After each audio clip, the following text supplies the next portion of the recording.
I was 12 the first time my stepmom told me I'd never be like her kids. She said it so casually, as if it were a fact of life, like gravity or the weather.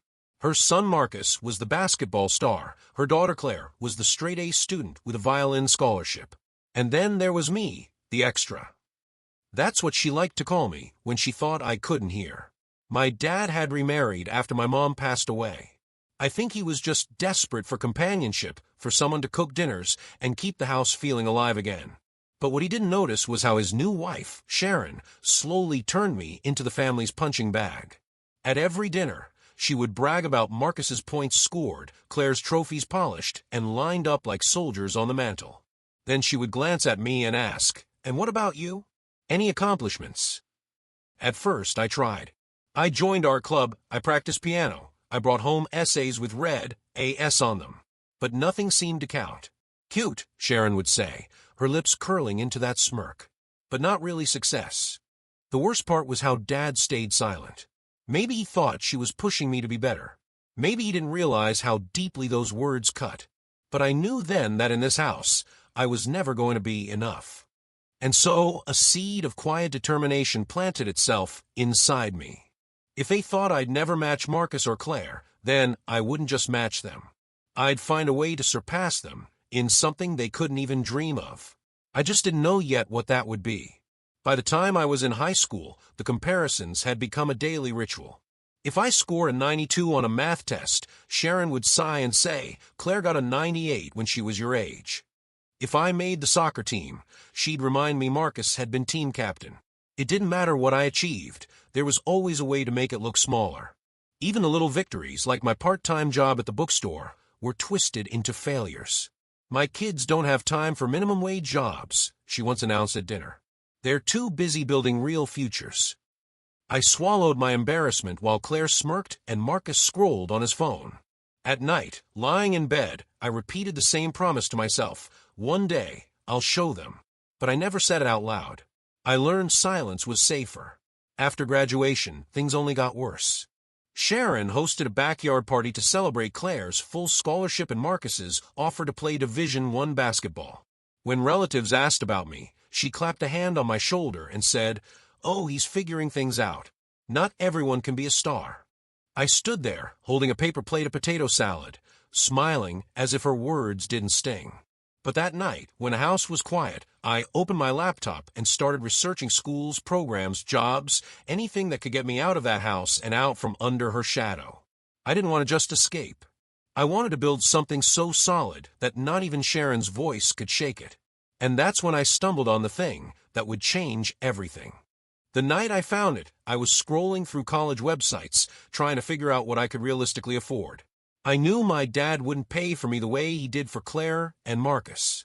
Sharon had made that clear with a simple line: "We can only invest in the kids who will give us a return." But then I came across a scholarship program, full tuition, living expenses, everything covered, for students who could pitch a viable business idea. It wasn't about grades or test scores.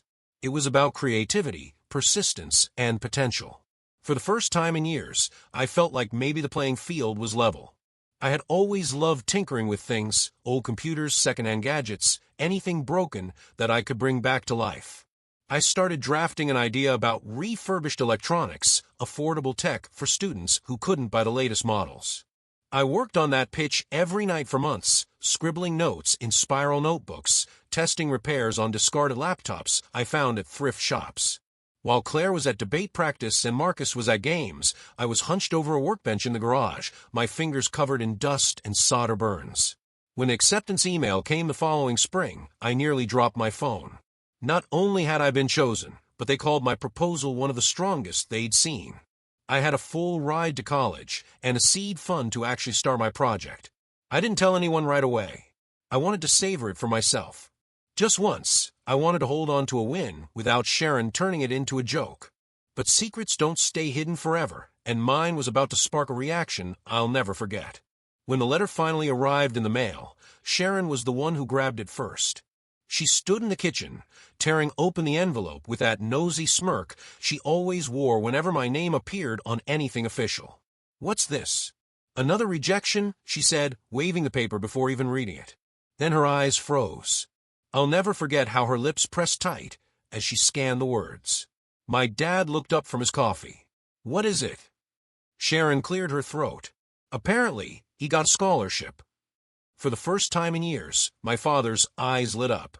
"That's amazing. Congratulations, son." He reached over and patted my back, but Sharon quickly cut in. "Let's not exaggerate. It's not Harvard. It's not a law degree or med school. It's some project-based thing. Who knows if it will even lead anywhere?" Her words were like a bucket of cold water. Even as Dad smiled at me, I could see his confidence falter under her tone. That was Sharon's gift. She knew how to shrink good news until it looked like nothing at all. Claire walked in just then, violin case slung over her shoulder. Sharon wasted no time. "Your brother got into some program, but nothing compared to your scholarship at the conservatory, of course." Claire smiled sweetly, like it was already a done deal that I'd fade back into background. I didn't argue. I didn't try to defend myself. Instead, I slipped the letter into my pocket and thought, "You'll see.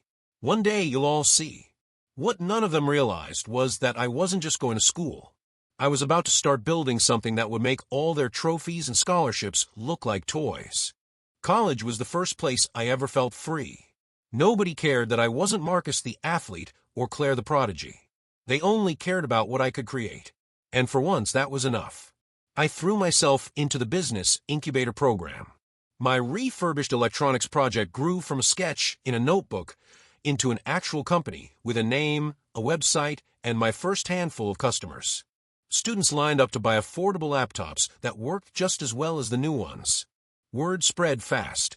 The scholarship funds covered my living expenses, but the business quickly started paying its own way. By sophomore year, I had hired 2 classmates to help with repairs. By junior year, we had a small warehouse. By senior year, we were making partnerships with local schools. Meanwhile, back home, Sharon never missed a chance to remind me where I stood.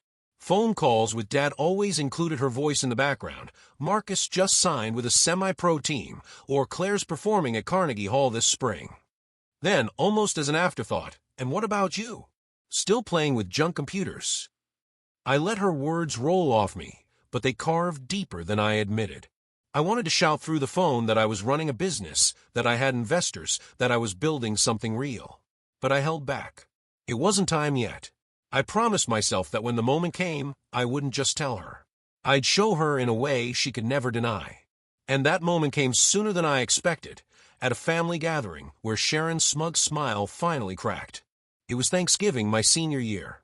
Sharon had gone all out, white tablecloths, polished silver, her best china. The whole house smelled of cinnamon and roasted turkey. She lived for these gatherings, not because of family, but because they gave her an audience. Marcus had just returned from a season overseas, bragging about contracts and sponsorships. Claire was glowing, fresh from her recital at Carnegie Hall. Sharon floated between them like a proud queen, announcing their triumphs to every relative within earshot. Then, inevitably, her eyes turned to me. "And you?" she asked, tilting her head with faux sweetness. "Still tinkering with your little laptops?" The table chuckled. My uncles exchanged amused glances. I could feel my father tense beside me, like he wanted to defend me, but didn't dare. I calmly set down my fork. "Actually, yes. And last month, my company signed a distribution deal with 3 school districts. We're providing affordable laptops for over 2,000 students." Silence. Then a weak laugh from Sharon. "Oh, how cute. A charity project." I didn't rise to the bait. Instead, I reached into my bag and pulled out a glossy brochure with our company logo. I slid it across the table. Not a charity. A business. Profitable. Expanding. Marcus leaned over, eyebrows raised. Claire frowned. But Sharon? Her smile wavered for the first time. She glanced at the brochure, then at me, as if realizing I was no longer the easy target she trained me to be. That night, as I left, I caught her whispering to my dad in the hallway. "Don't get his hopes up. It won't last. My kids are still the real successes." I didn't say a word, but inside, a quiet fire burned brighter. She had no idea what was coming next. Graduation came with more than just a diploma. It came with an offer I hadn't dared dream about. An investor who'd been following my company approached me after a pitch competition. He wanted to buy a significant stake, expand operations nationwide, and scale the business beyond anything I'd imagined. The deal wasn't just life-changing money, it was validation. I signed, and overnight, I went from a kid fixing old laptops in a garage to the CEO of a rapidly growing tech company. But I kept quiet about it at home. Sharon still believed I was playing with junk computers, and honestly, I liked it that way. Let her underestimate me. It made the reveal that much sweeter. The reveal came at Christmas. Sharon had organized her usual showy gathering, complete with catered food and matching outfits for Marcus and Claire in the family portrait. I showed up late, wearing the same simple blazer I'd worn for years. Still trying to look professional, huh? Marcus joked as I walked in. Claire smirked. Sharon just gave me that familiar look of mild disdain. Halfway through dinner, Dad asked casually, "So, how's your business going?" Before I could answer, Sharon waved a dismissive hand. "Still small time, I'm sure. My kids have real careers.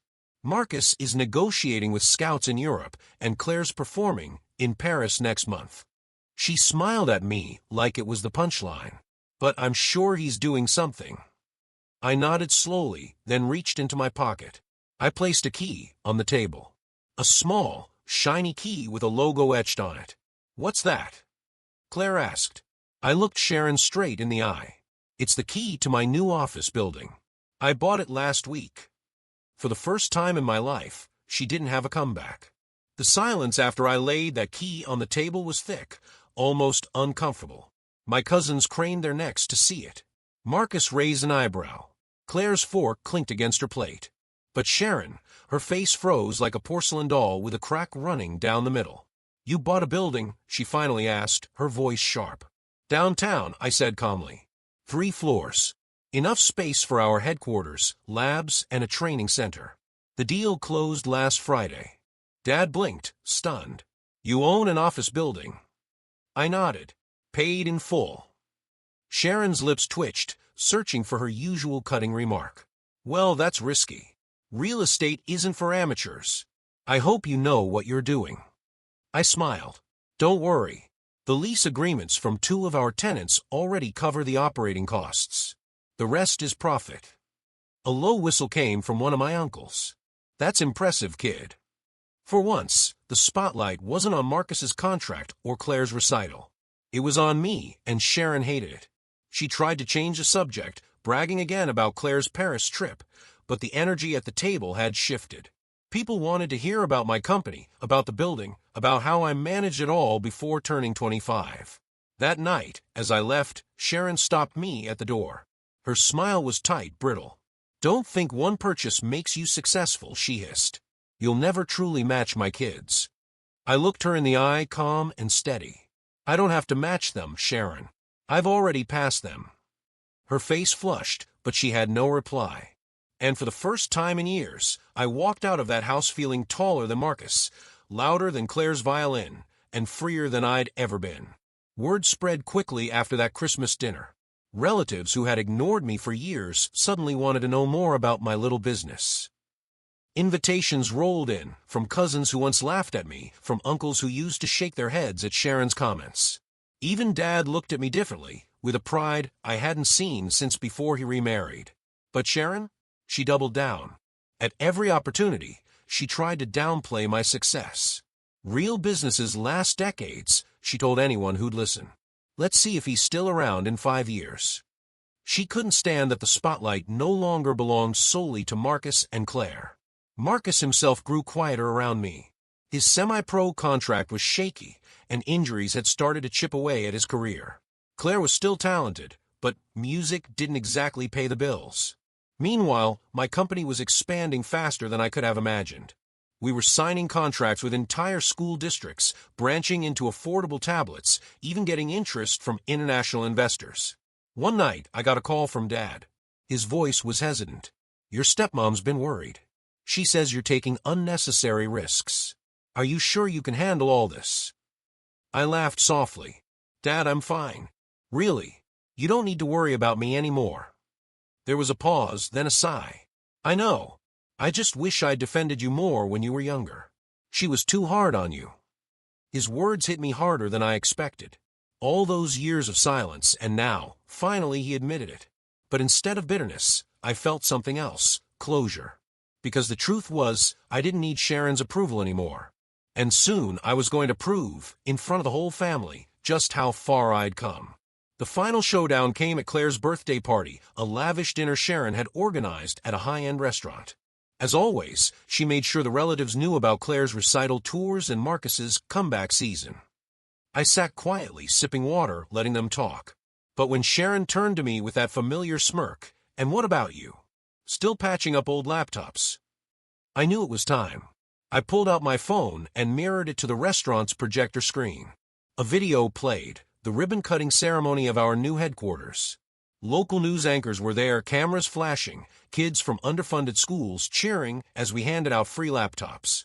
The mayor himself had cut the ribbon. The room fell silent. My name, my company's logo, the applause, it filled the space where Sharon's mockery used to echo. When the video ended, I simply said, "That's what I've been working on." For once, even Sharon couldn't twist the story. Her face was pale, her mouth pressed tight, while the rest of the family clapped and congratulated me. Dad's eyes shone with tears. Marcus looked down at his plate. Claire muttered something about different paths. But Sharon, she didn't speak a word the entire night. As I left, I glanced back one last time. For years, she had told me I'd never match her kids. Now, she couldn't even look me in the eye. And that was when I realized the sweetest part wasn't proving her wrong. It was proving myself right. I never needed to be Marcus. I never needed to be Claire.